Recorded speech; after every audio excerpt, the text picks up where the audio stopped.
have to be quiet. Lyle's sleeping. Please don't kill Lyle. Oh. Just do not do that. Do not.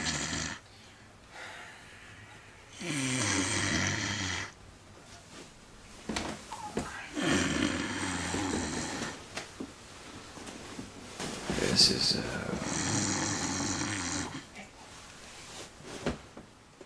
Wake up. Wake up.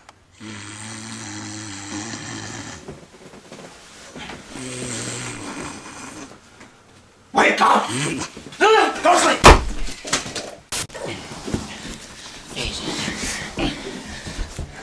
Wouldn't it have been easier if he was awake, or was knocking him out really necessary? Of course it was necessary. I mean, duh. I didn't want him to have to feel this. Gee. Besides, you really think he let you undress him while he was still awake? Why would that be necessary? Get him to the car, get him undressed. We don't want to be late for dinner, do we? So he's gonna be naked at dinner